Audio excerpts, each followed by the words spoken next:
क्या आपको पाली ठीक से नहीं आ रही है और आपके डॉक्टर ने कहा है कि आपको दूरबीन तपासनी क्यूरेटिंग करनी पड़ेगी?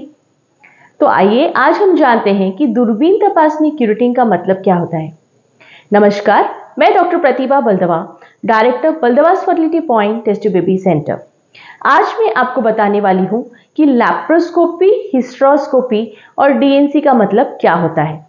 मतलब जब आपके डॉक्टर ने आपसे कहा है कि अगर आपकी पाली अनियमित है या फिर दिन नहीं जा रहे हैं तो उसके लिए हमें अंदर पेट के अंदर दूरबीन डालकर तपासनी करनी पड़ेगी और देखना पड़ेगा कि क्या कारण है जिसके कारण आपको प्रेगनेंसी नहीं रुक रही है, तो उसे हम कहते हैं लैप्रोस्कोपी।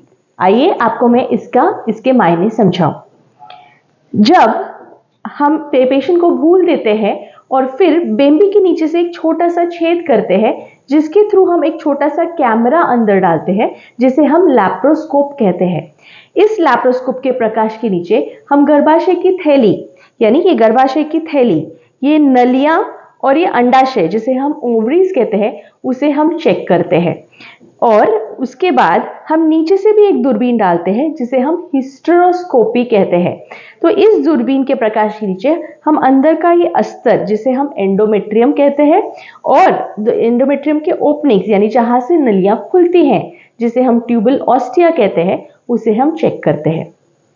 जब अंदर का अस्तर अच्छा गुलाबी दिख रहा होता है तो हम उसे हेल्दी एंडोमेट्रियम यानी अच्छा अस्तर कहते हैं।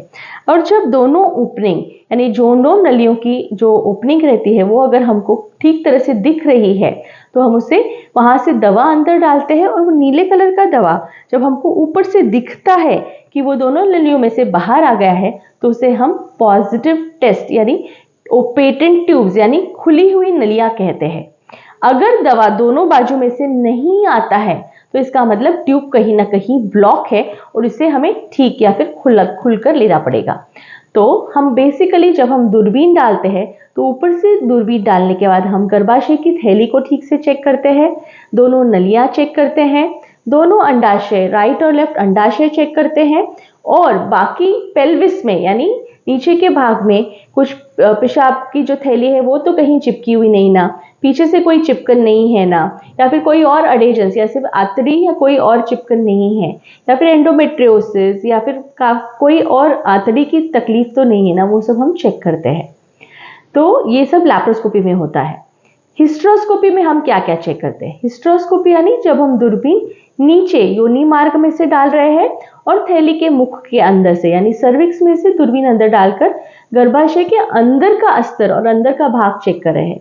तो इसमें हम क्या क्या पैथोलॉजी देख सकते हैं? एंडोमेट्रियम पॉलिप्स यानी जब गर्भाशय का अस्तर एक ही जगह पे बहुत ज्यादा बढ़ जाता है और गाढ़ स्वरूप दिखने लग जाता है तो उसे हम एंडोमेट्रियम पॉलिप कहते हैं और वो एंडोमेट्रियम पॉलिप्स को हम हिस्टेरोस्कोपी के द्वारा निकाल सकते हैं। या फिर फाइब्रॉइड्स यानी कि एंडोमेट्रियम में गर्भाशय के अंदर छोटे छोटे फाइब्रॉइड्स यानी माउस के गांठी तैयार होते हैं जो कि अंदर कैविटी के अंदर प्रोट्रूड कर सकते हैं, उसे भी हम हिस्टेरोस्कोपी के द्वारा निकाल सकते हैं। या फिर गर्भाशय के अंदर अगर पर्दा है जिसे हम सेप्टम कहते हैं तो वो पर्दा भी हिस्टेरोस्कोपी के द्वारा कट कर निकाला जा सकता है। तो ये सब चीजें जो मेजर चीजें हम हिस्टेरोस्कोपी के द्वारा कर सकते हैं। इसके अलावा अगर दोनों नलियां या एक नली बंद है तो भी हम हिस्टेरोस्कोपी के द्वारा ट्यूबल कैनुलेशन यानी एक गाइड वायर के थ्रू हम नली पास करते हैं और उस तरह से दोनों ट्यूब्स या नलियों को खोलने की कोशिश करते हैं, तो उसे हम ट्यूबल कैनुलेशन कहते हैं। इसके सिवा जब हम इसके अलावा हम इसके साथ साथ डीएनसी यानी क्यूरेटिंग भी बहुत बार करते हैं ताकि जब हम अस्तर हम खरड़ते हैं तो उसके बाद प्रेगनेंसी वहां चिपकने में मदद होती है और प्रेगनेंसी जल्दी रहने के चांसेस होते हैं। लैप्रोस्कोपी में हम क्या क्या चीजें डिटेक्ट करते हैं? एक तो गर्भाशय के प्रॉब्लम जैसे कि अगर फाइब्रॉइड है या फिर कहीं चिपका हुआ है या पहले के सीजर के कारण बहुत ज्यादा आगे झुक गया है या पीछे झुक गया है, या फिर दोनों नलियों में से नलियां कहीं चिपकी हुई हैं या नलियां सूज गई हैं, नलियों में पानी या खून भर गया है, या फिर अंडाशय में पॉलिसिस्टिक ओवरीज है यानी पानी के बहुत ज्यादा गांठी है, या फिर ओवेरियन सिस्ट है या एंडोमेट्रियोसिस है, तो यह सब चीजें हम लैप्रोस्कोपी में चेक करते हैं।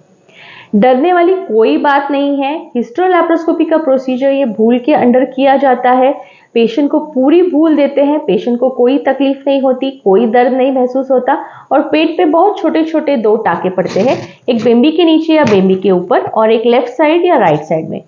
अगर और कुछ अंदर प्रोसीजर करने की नौबत आई तो एक तीसरा टाका लिया जाता है जो कि यूजुअली पेशाब की थैली के ऊपर लिया जाता है और ये बहुत छोटे छोटे टाके होते हैं। 7वें 8वें दिन ये निकाले जाते हैं या फिर कभी कभी गलने वाले टाके भी डाले जाते हैं।